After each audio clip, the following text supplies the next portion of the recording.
Hey guys, what is going on? DaBoki here once again. It is time for a Maple Talks. Today I wanted to look at the Angelic Buster Remaster and see those skills. I've not seen anything on it yet. I just heard that it came out and I wanted to do my first impressions on what's been happening with her and the changes that are coming up, and then we'll get into some training and talking after. But let's go ahead and take a look at her skills. I got a video pulled up here, and thank you to the Aaron for providing this wonderful video. If you guys have not followed the Aaron, please do so. So let's go ahead and take a look at this Angelic Buster here and see what is going on. I'm gonna probably skip around a little bit in this video. I'm gonna link this whole video in the description below though, and you guys can take a look at it yourself for sure. But this is the Angelic Buster Remaster. Oh my goodness. Alright, so this is the start of it. I mean, it seems like the link skill is the same from what I just saw there. The music is incredible. I actually just made one recently for the link skill. Well, what is this? What? Is that really a skill? You just sit in a chair and you have a little performance there? Oh, that's great. Look at Steve's outfit. What is that? So I'm not very familiar with the Angelic Buster, alright? Like I said, I just made one. I didn't really do too much with it. Just really zoomed through it. I don't really remember the skills, I'll be honest. And I just made it like a few months ago. But this looks different. This looks kind of cool. She's got some star glitter kind of flinging from the gun here. That's a nice little first job. Oh, there's got some bubbles there as well. Okay, so first job, pretty standard. Let's get into the second job and see if we can see anything notably different. I remember there being a big hammer skill. Oh, she's firing a whole bunch of hearts here. Oh, that's cute. And we got a star dash here as well. So that looks new too. It seems like all the skills so far are looking pretty new right now. Let me go ahead and look at the third.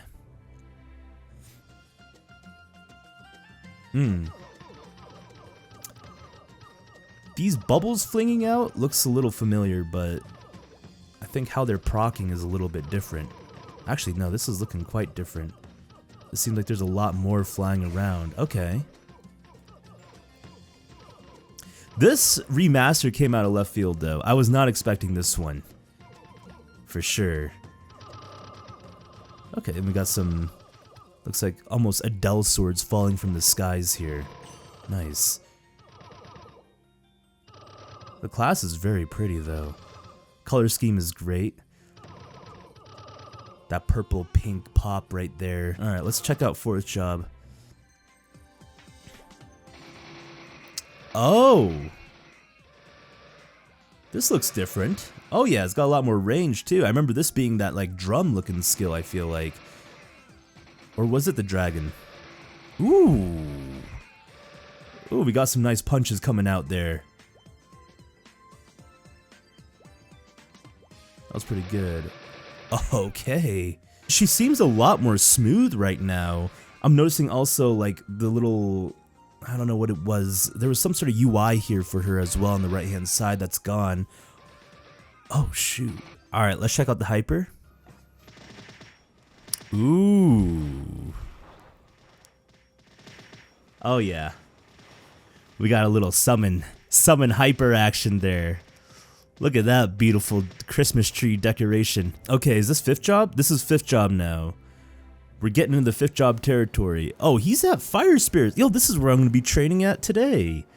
Oh my gosh. Ooh. Oh my gosh. Alright, so I don't think I've actually seen fifth job Angelic Buster, so that's my bad. But dang. Is that an audio symbol on the skill itself? Are you able to toggle the sound for the skill? That's kind of cool. Okay. Interesting. Oh, shoot. Oh, and it changes the music too. So you're having a performance. Okay, I'm sorry if this was like an existing skill already, but this is all going to be new to me. Oh, shoot. Angelic Buster is wild.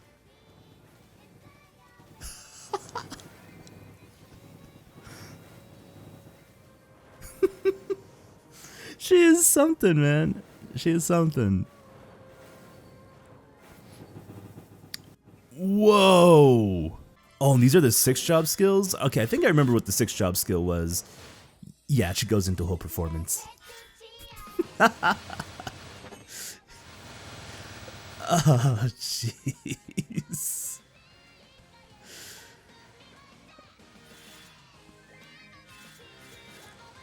Oh man, the music is so good too. I think the little sound toggle is like toggling the background music that happens for each skill. Like, cause it just changes the background music for you. This looks different too. Maybe this like wavy stars are part of the 6 job skill as well. Kind of reworking the 4th job skill in there. I like that. I like the colors a lot. I think the colors flow really well. What did you guys think of that video? What did you guys think of Angelic Buster Remaster? Yeah, that was pretty fun. I think the remaster looks really good. It looks fluid. The colors are really nice. It seems like it flew. Oh, no, flowed well. Flew. Yeah, she was flying for sure. But it just seemed like the skills in general, like her attacks, were just flowing really well, and it matched her theme. I am not familiar with Angelic Buster. I made one to 140 or 150, probably 150, and then I just used those growth potions to get her 200. I was not a big fan of the class when I played her at the start, I will be honest. I thought she was lacking a little bit. She just didn't like flow for me, you know. It just was a little bit more too clunky. It felt like it just wasn't coming online. But it seems like the skills were connecting a lot more now, and the class itself, you know, doesn't necessarily have to be super fast attacking and really smooth in order for it to flow. I think that's something that I've been realizing, is like there's classes out there that can be like really clunky, you know, just like a super slow attack speed, but it still flows, you know. It's got that clunky flow, and as long as it's got that flow with it, that's important. That's something that can click with you. And that flow is different for everyone though. I don't think there's like a universal flow. Maybe some are a little bit more popular or more common, easier for it to like kind of feel that state, but you know, some other ones are definitely more for like individuals, like Evan, you know, Evan or Ilium, you know, sometimes it just clicks with you on how the skills work. Cannon Master. Cannon Master's been kind of a hot topic lately. I don't think people really enjoy Cannon Master just because I guess late game I've been hearing they're not too good. But I thought they were fun, but I never pushed one to late game. But apparently it's just they're hard to get online with their damage. But anyways, that's just a fellow pirate in need of some love. Oh, speaking of pirate that's needing in love. Oh no, this is not a pirate. Jeez, I even forgot who that was. Phantom is a thief. Yeah, Phantom's a thief. I thought that maybe Phantom, my community was talking a little bit about Phantom needing some more love, which, you know, that I think that class does need a little bit of looking for sure. Angelic Buster was kind of a random remaster in my opinion, but maybe MapleStory had that already planned out so far ahead, because 6 job Angelic Buster did get some attention. I mean, I don't know if she was like the most hyped for, but she was out there. You know, she was on the stage, all singing, having a good time. It definitely one of the more fun-looking 6 job skill animations. So possibly MapleStory anticipated that and was like, okay, you know, we know that Angelic Buster's gonna get some attention, so we'll go ahead and remaster her. It's time. But she did need a rework. I will agree with that. She was a little bit outdated, I feel like, with her skills and her playstyle. So that was nice. That was nice to see that. And I think the colors are super fun. Something about that color, like the coordination or the pattern, what do we call it? The combination of the colors just makes me happy. You know, like, it's just a really happy looking class. I would be interested in trying out her remaster when she comes out. I don't know if it still fits my playstyle, but it definitely looks fun. You know, you never know until you try it and see like, oh wow, this is actually just really clicking. You know what I mean? And this is a nice class. But New Age coming out very soon. It's around the corner for Global MapleStory. That is still pretty hyped. It has not hit yet. So I'm looking forward to 6th job and all the funness that comes with that. I'm also looking forward to just getting enough sacred power to be in this map. Oh, my face cam is blocking it. I changed my face cam for these Maple Talks a little bit. I want to see how that works. Sorry if my face is disrupting this video.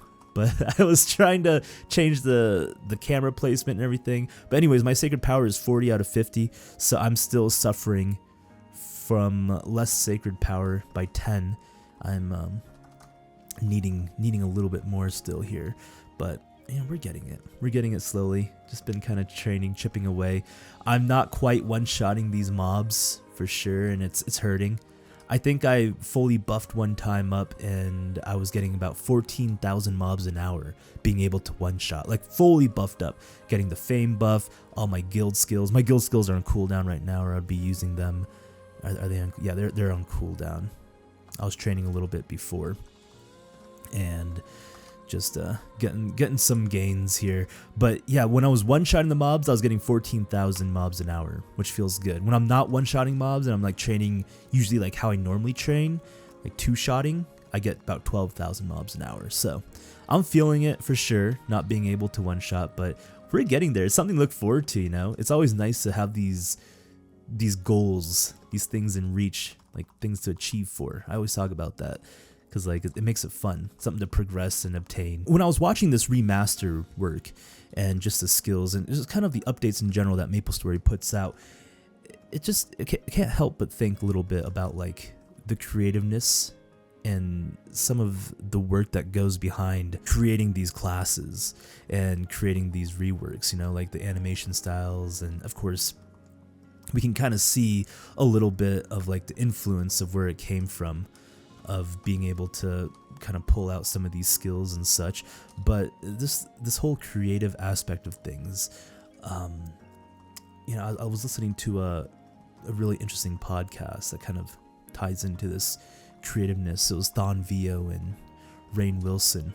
It was a really good talk, but they were talking about how like they think society in these days are kind of losing that creative edge and just like the imagination of things. And one thing that they were discussing was the whole aspect of people not being bored enough.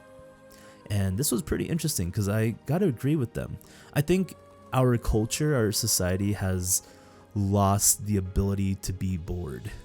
You know, the way to be bored. When you're bored, you're able to kind of get lost in your thoughts, you know, and like being able to think about things that you normally wouldn't be able to think about if you had distractions around you. And you're really just like producing these imaginations from your mind, right? You're just like pulling things out of the air and just like linking things together and just really, I guess, producing some crazy things.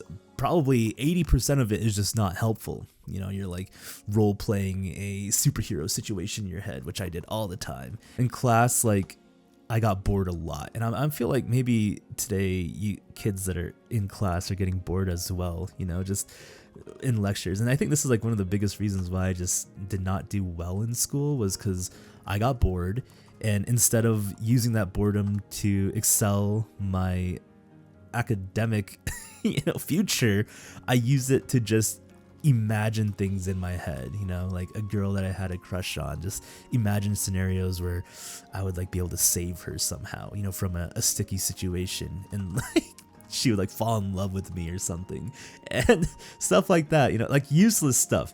Yeah, one of my like biggest scenarios that I would like play in my head for some reason when I was in school, God, this is gonna sound super lame repeating it out loud, but it was like I was sitting there in the classroom, right? It would always happen in the classroom that I was at, and like a huge plane or like I don't know, a building or a projectile will be flung into the room, and it would bust into the whole room. You know, no casualties really. I would say like everyone was alive because they needed to witness my heroic powers and like my saving abilities, you know. So it would bust in the room, seats would be scattered all over the place, and everyone would be like frantic. Teacher would be crying in the corner, you know, not being able to do anything. And then there's this big old like baddie, you know, coming into the classroom, and he's just like this macho guy, and he just threw like, I don't know, he threw a silo into the classroom for some reason, and he was looking for the girl I had a crush on. You know, he was always looking for her, like, yo, I need to kidnap you. And then I would be like, no, you know, I'd stand up, and all I had, and then under my desk, I would have a stick that would turn into a huge weapon, any weapon of my choice, right? and like just it would adapt to whatever I was thinking of, almost like what was his name, Green Hornet. Not the Avenger. I think he was from DC. He was a superhero that like he had that ring, and anything that he would imagine it would like happen with the ring. It was kind of like that, but with the stick, and because like I could store it under my desk, and I could pull that out, and I would like create a weapon, and I would fight this guy off, and like I would just imagine also like the anime scenarios of me being like crippled, and like people thought I was gonna die, and then like I'd come back and get my like second wind, and I would power up one more time, and then like everyone would be like super amazed by me, and I would make it on the news and get like super popular, and she would fall in love with me. Yeah, but we're losing that. I think we're losing some of that, and is it good or bad that we're losing that? Maybe good that we're losing that, but I'll say like 10% of what we imagine, it helps us. It helps us kind of work that imagination muscle, that creative muscle, and it helps us kind of be able to think a little bit more, or have like a more individual thought, become a little bit more individual. Hear this out, all right? This is kind of an interesting thing I thought about also, of like the whole thing about like being like individual, like being your own unique person. I think in general society, we will be like absorbing our surroundings. It's just, that's what happens. If you like just look back into the days, like people that live in the proximity of others, they'll kind of act the same, and they'll kind of become like somewhat of a same person, like have like the same thoughts. Have you ever like heard that thing where like married couples, after they live together for a long time, they'll just like start looking like each other, or like they'll like act like each other a lot, and it's almost like, it's gonna sound weird, but like siblings, which take that with a grain of salt. But I heard this thing was like, sometimes married couples, they start to like become one person, and that's just, I think, normal, right? Because you are living with another person for so long, and you're kind of like absorbing their personality, their habits, their traits, and that's just kind of what it is. And that happens within like maybe regions of like where you're living, and that's how like accents form, people talking the same way, being able to have that same dialect. But I think like right now, because social media is like so big, and it's reaching such a wide audience, I think these borders of like, first it started maybe as like villages, like village people starting to just like act the same way, have the same mindset, and then it like towns, and then cities, states, we're kind of like spreading these borders a little bit, people adapting to each other. But I think like social media is able to really just expand these borders, because people are absorbing like these really famous popular content creators, like their personalities almost, or like they're kind of forming a community that's all thinking the same, like millions and millions of people, right? And absorbing that personality, which I think is good and bad. It's like weird, I had my first encounter with it, like when it really first hit me, I would say maybe like 3 years ago. It was when I was really into Overwatch, and it was Overwatch 1. It was like more popular, and XQC, he's a big Twitch streamer. He was like, really popping off, and he was playing a lot of Overwatch 1, and he was building a huge community. And it was weird because I was watching some of his content, and then I was playing Overwatch, and like I would say like 70% of my teammates, they were like talking like XQC. They had his personality, they were mimicking his mannerisms and like what he was saying and doing. And I think like that just caught me off guard, because I was like, whoa, I feel like I'm on a team with XQC right now. But really it's just his community that is really fond of him absorbed his like personality. It's almost like, we get the same accent for living in the South or the North, whatever it is, but like they almost got an accent from just XQC. They got the XQC accent.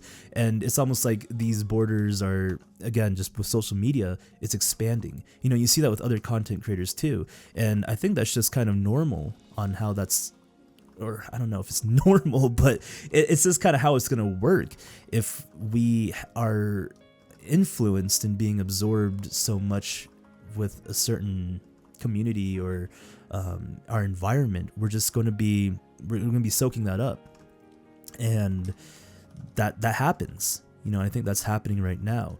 The more popular content creators, their communities kind of act similar, the same mindset. It's because they can kind of connect, and they bring on they like almost form their own personality together. They kind of contribute to the personality pot and ideas, but like ideally they have the same foundation, and then they like kind of form one, like they are an individual together, which is cool and weird.